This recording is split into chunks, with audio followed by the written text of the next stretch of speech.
Well, ladies and gentlemen, welcome into my official college football week one recap. Now, technically, we do have two more games here. It's kind of a weird week one. I'll talk about those at the end, but normally when it comes to these recaps, I go through all the ranked games and then I look at the adjusted ESPN FPI based off of the metrics, how these teams performed. Because, of course, we know a lot of these games are going to be big blowouts, but how did the teams perform relative to how the analytical models expected them to perform? That's what we're going to be looking at. So we did have several Thursday games. You can see Missouri destroying Murray State. I don't know what the spread was in you know what? I think the spread was 48 and a half in this game. So Missouri 51 to nothing. Murray State's a really bad FCS team. We'll have to see with Missouri. Okay, they do have a very easy schedule. I'm not going to spend too much time on that game though. Utah beating Southern Utah 49 to nothing. I think the spread was only 38 and a half. So Utah gets the cover. They shut out Southern Utah. Not surprising. They've always got a really good defense there. You've got Kansas beating Lindenwood. The spread on this game, I want to say, was 45 and a half. So Lindenwood does cover. I like Kansas a lot. And then this was kind of the surprise of Thursday night. It was NC State beating Western Carolina. They were down 14 to 7 in the first quarter. People may be overreacting a little bit. I don't know. We'll see with NC State. It was a bad performance against a bad FCS team. They end up pulling away late. They've got a really good receiver. Grayson McCall, the 6-year senior, I think. We'll have to see. But look, NC State, it is what it is. It was not a great performance against an FCS team. There's no doubt about that. That could be a red flag for them. Moving on to the one Friday game, it was Oklahoma destroying Temple 51 to 3. They cover that spread. That was like a 43-point spread. Temple is horrible, but still a good performance for Oklahoma.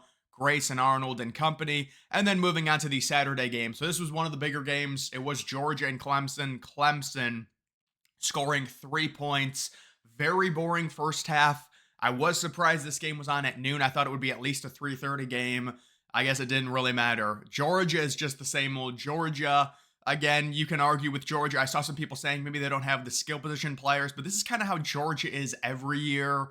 They're more of I mean, it did look like they've got a nice new running back, Nate Frazier. So we'll see, but they've just got such a good defense. And for Clemson, it's like, it's double whammy. Whenever you've got a new offense, especially with college football, these week one games, they're always so sloppy. So Clemson, even with Cade Klubnik back, it's week one. You've been bad on offense the past 3 years, and now you're facing Georgia. We know college football defenses are always ahead of the offenses, and they just couldn't score. It is what it is. You know, Georgia was sitting. It was pretty crazy. Vegas probably made a lot of money off of this game because Georgia was minus 14. Then they were minus 13 and a half for a while. And then it got bet down when it came out that Trevor Etienne was out. He was suspended. It got bet down to 11 and a half. So it's a 3-point line swing. People were really in on Clemson. I saw some people picking Clemson to possibly get the upset. I had Georgia winning this game. I had them covering just because it's a horrible matchup for Clemson. And people are going to be like, well, I mean, the ACC right now, outside of Miami, you got FSU already losing. You've got Clemson. We knew they were probably going to lose, but they have this horrible effort against Georgia. And Georgia obviously is going to stay as the number one team, winning that game, beating a ranked team. I still think Clemson's probably going to be ranked. That it's just not a good performance, though, even though it was against the number one team. So technically it's a quality loss, but they're still going to move down to at least 20th, you would think, because that's just a horrible, horrible performance. Clemson can still be good, but week one against Georgia, just really, really bad matchup. Because normally, again, defenses are going to be ahead of the offenses. We know Georgia, they always have a great defense. They always recruit really well. It's the depth. It's the amount of bodies they can throw at you. They get that win easily. Ohio State beat Akron 52 to 6. So Ohio State was sitting minus 48 and a half in this game. They do not cover. And to be honest, this game was closer than the overall final indicates because Ohio State had like 2 defensive touchdowns. They ended up scoring 35 points in the second half. It was a blowout as a mismatch. Akron is normally one of the worst FBS teams. Will Howard, I think, does look like an upgrade over Kyle McCord, although Kyle McCord did throw for like 400 yards against Ohio. I guess we'll see, but Will Howard at least looks like he can run a little bit. He looks pretty good. So, Jeremiah Smith looks amazing. Ohio State, they kind of went through the motions, an easy win against Akron. The thing with Ohio State, though, they've got Western Michigan, they've got Marshall, then they've got, I think, Michigan State. I mean, they've got just easy game after easy game after easy game. We're really going to be starting the season off really slow with this Ohio State team. They're just going to blow out these bad teams, and Akron. I mean, it was kind of a bad first half, 17-3 at halftime, but they end up winning that game easily. A lot of Ohio State fans not happy with the offensive line performance against Akron. Really weak movement against that. You would figure they'd be able to bully Akron around. I will say James Peoples, the true freshman, looked really good. I thought he looked really quick. Here's another game. How about Oregon beating Idaho 24-14?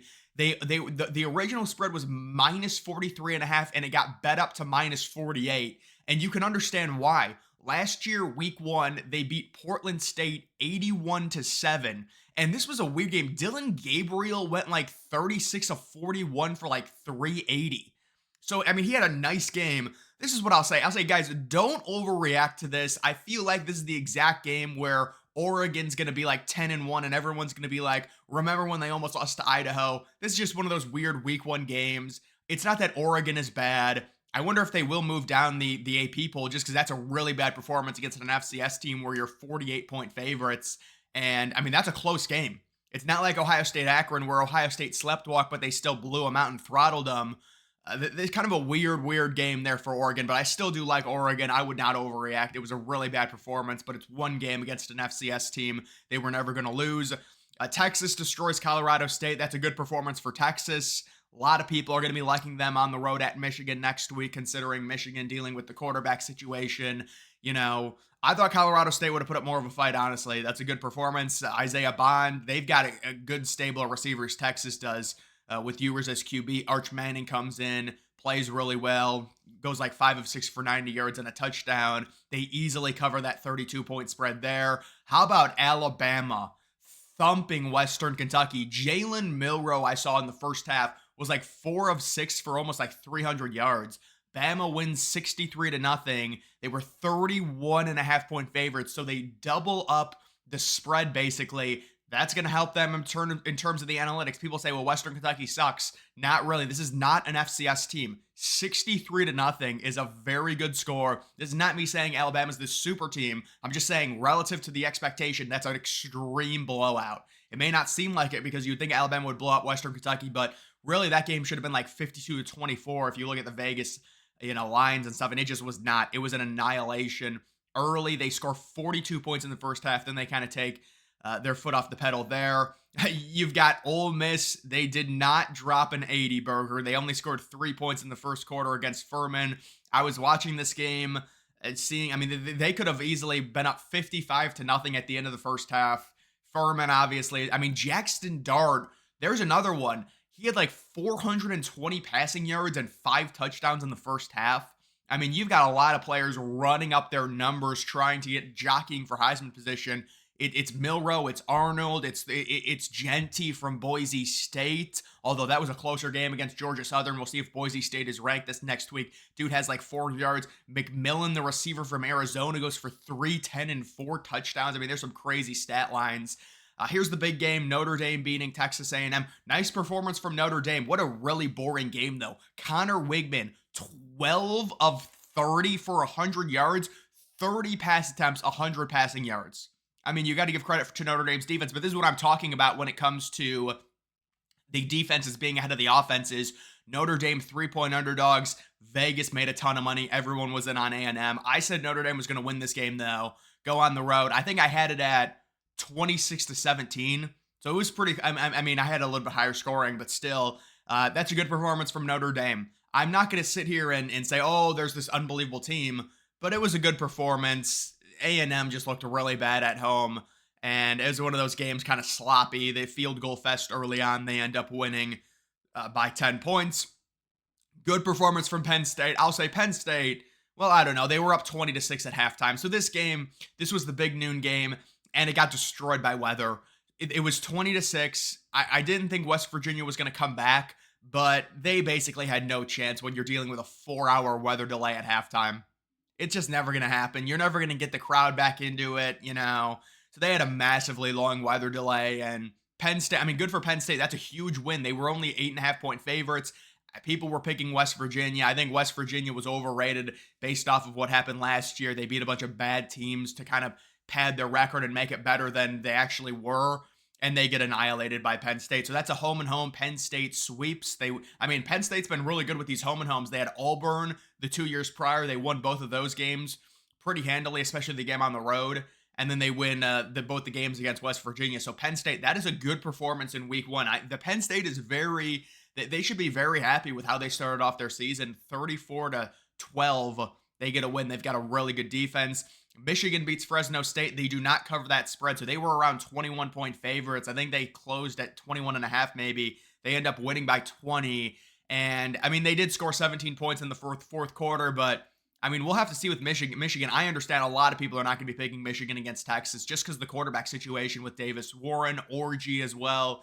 You know, who do they go with? Donovan Edwards doesn't look very good. They barely outgained Fresno State in this game. Fresno State's not a bad team, but I think I had this game at 30-13, and it ended up being 30-10. So Michigan kind of underperforming, but really not surprising. They've just got a quarterback issue right now, so we'll see. Tennessee destroys Chattanooga. They've got a great offense. I really like Tennessee. I had them making the playoff, and I mean, they are just, they're a well-oiled machine. Whenever they face a bad team like Chattanooga, they were 38-point favorites. They easily cover. It wasn't even close. They're up 45-0 at halftime. That is impressive. Oklahoma State beats South Dakota State. That's a really impressive win for Oklahoma State. Oklahoma State sitting around 10-point favorites, or I think it closed like minus 12.5, and they crushed South Dakota State. That's a bad performance for the FCS because South Dakota State's like the best FCS team, and they got throttled. I mean, Oklahoma State's a decent team, but they're certainly, I mean, they're ranked 17th. You know, they're not one of the top 15 best teams in college football, I wouldn't say, although that's an impressive performance. Kansas State beats UT Martin. I do not think they covered. I think they were 38-point favorites. I don't remember though exactly. They win 41-6. Miami beats Florida, so this is the other huge game. Cam Ward with a great week one performance, like 300 passing yards, 3 touchdowns. They easy win. Billy Napier, he will be getting fired, I'm sure. Florida's got a very tough schedule. They needed this win. They're probably going to finish 4-8. And Miami, they are the talk right now of the ACC. They get that win there. How about, dude, how do you allow 39 points to New Mexico? I mean, New Mexico, maybe they're not that bad because they had the good week 0 performance, but now they're 0-2. Arizona, Noah Fafita, like 400 passing yards. McMillan, 4 touchdowns, 300 receiving yards. They're a fun offense, Arizona is. They're going to be a fun team. They don't have the defense, though. They're going to end up losing 3 or 4 games. And then Iowa beats Illinois State 40-0. So Iowa, they did score 21 points in the fourth quarter. It kind of seemed like the same old Iowa. They were up 6-0 at half, but they end up winning that game and easily covering the 22.5-point spread. So Iowa getting a little bit of hype. They have they've got Ohio State, I think, on the road in maybe week 4 or week 5. So we'll have to see with Iowa depending on what happens to them. And then taking a look at the FPI, you can see Alabama's up 3 spots. Not surprised. That was a really impressive blowout win over Western Kentucky. You do have Penn State up 1 spot, Notre Dame up 1 spot, Tennessee moves up to number 7. Ole Miss, see, this is kind of the issue. Like, they beat Furman, but because it was such an annihilation, the model really likes that, so they move up 8 spots. You have Oklahoma moving down 1, Oregon moving down 8. Yeah, because you beat an FCS team by that little margin, you're probably going to move down. Miami up 12 spots. Louisville up 8 spots. They did have a blowout victory. FSU down 6 spots. Auburn up 3 spots. They ended up beating Alabama. I don't know what the final score was of that game. Michigan moved down 3 spots. UCF up 11 spots for beating New Hampshire like 57-3. Maryland up 19 spots. Who did they destroy? UConn, I think. Arkansas up 13 spots. They won 70-0 against Pine Bluff. Georgia Tech up 20 spots. I think this also factors in their win against FSU, I believe. You do have Arizona State. Oh, yeah, Arizona State played at like 10:30. I didn't even see their game. Tulane up 29 spots. Florida down 23 spots. Purdue, they beat Indiana State by a bunch. West Virginia down. South Carolina nearly loses to Old Dominion. Washington State won 70-30 against Portland State. But how do you allow 30 points to Portland State? I mean, my goodness. NC State down 28 spots. Wow. Boy, their performance. Texas Tech down 36 spots. They beat Abilene Christian 52-51. They're down 36 spots. That's a season ruiner. Coastal Carolina up 20 spots. Good for them. Central Michigan up 32 spots. North Texas up 22 spots. Nevada moves up big. Sam Houston up 32 spots. Wow. Houston, yeah, Houston had a horrible performance. San Diego State down 31. So there's definitely a lot of movement here in week one, like there always is. Wyoming down 25. Western Kentucky. Man, Western Kentucky, they might be one of the worst teams in FBS, or maybe it was just a bad performance against Alabama. They're like the sixth worst team right now, according to this model. But either way, guys, that is just the week one recap. That's going to do it for this video. Make sure you follow me on X. Link to that's always in the description.